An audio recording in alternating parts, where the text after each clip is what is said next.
दोस्तों ट्रेन के एक कोच में एक बूढ़ा आदमी बैठा था। तभी उसमें 7-8 लड़के चढ़ गए। लड़के थोड़ा शरारती थे। पहले लड़के ने कहा खाली बैठे हैं, चलो कुछ करते हैं। दूसरे ने कहा ट्रेन की चेन खींचो। तीसरे ने कहा चेन खींचे तो पैसे लगेंगे। चौथा लड़का बोला 100-200 निकालो, सभी दे देंगे, कुछ तो मस्ती करें। सभी ने मिलकर 1100 रुपए इकट्ठा किए। तभी पांचवें लड़के ने कहा एक तरीका है, चेन खींचो और इस बुढ़े को फंसा दो, पैसे भी नहीं जाएंगे। बूढ़ा आदमी सारी बातें सुन रहा था। वह बोला हमें क्यों तकलीफ दे रहे हो बेटा, हमने तुम्हारा क्या बिगाड़ा है। लड़के बोले आज तो मजा चखाएंगे तेरे को। बूढ़ा उनके सामने हाथ जोड़ने लगा। इतने में एक लड़के ने चेन खींच दिया। अधिकारी आया तो सभी लड़कों ने बूढ़े को फंसा दिया। अधिकारी बोला आपने चेन खींची है। बूढ़ा सोचा अगर मैंने मना किया तो मेरा मानेगा कौन, ये तो 7-8 है। उसने कहा हाँ साहब मैंने ही चेन खींची है। अधिकारी बोला पर क्यों। बूढ़े ने जवाब दिया साहब इन लड़कों ने मिलकर मेरे 1100 रुपए छीन लिए, इसीलिए मैंने चिंता के मारे चेन खींच दिया। दोस्तों इस कहानी से आपने क्या सीखा।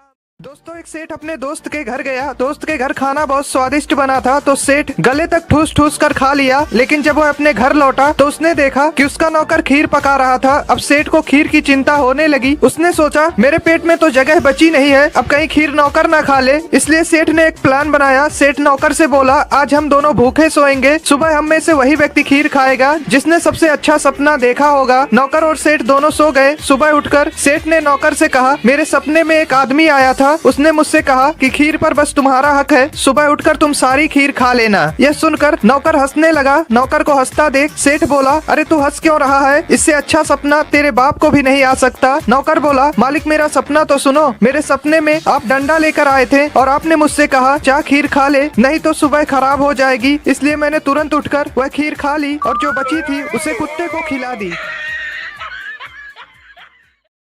चार दोस्त 20 साल बाद एक दूसरे से मिले। मिलने के बाद वो खुश थे और एक एक करके अपने बच्चों के बारे में बताने लगे। पहला दोस्त बोला कि मेरा बेटा एक कंपनी का सीईओ बन गया है और उसने अपने दोस्त को उसके जन्मदिन पर एक मर्सिडीज कार गिफ्ट करी है। दूसरा दोस्त बोला कि मेरा बेटा इतना बड़ा बिजनेसमैन बन गया है कि उसने अपने दोस्त को उसके जन्मदिन पर एक प्राइवेट जेट गिफ्ट किया है। तीसरा दोस्त बोला कि मेरा बेटा इतना बड़ा इंजीनियर बन गया है कि उसने अपने दोस्त को उसके जन्मदिन पर 2 करोड़ का घर गिफ्ट किया है। चौथा दोस्त चुप था और तीनों की बातें बड़े आराम से सुन रहा था। फिर बाकी तीनों दोस्त बोले कि तुम बताओ तुम्हारा बेटा क्या करता है। चौथे दोस्त ने बोला कि मेरा बेटा शादियों में नाचता है और थोड़े बहुत पैसे कमा लेता है। तीनों दोस्त उस चौथे दोस्त से बोले कि तुम्हें ये बताने में बहुत शर्म आती होगी ना। चौथे दोस्त ने कहा मैं तो बहुत गर्व करता हूँ क्योंकि पिछले ही हफ्ते उसके जन्मदिन पर उसके 3 दोस्तों ने उसे मर्सिडीज कार, 2 करोड़ का घर और एक प्राइवेट जेट गिफ्ट किया है।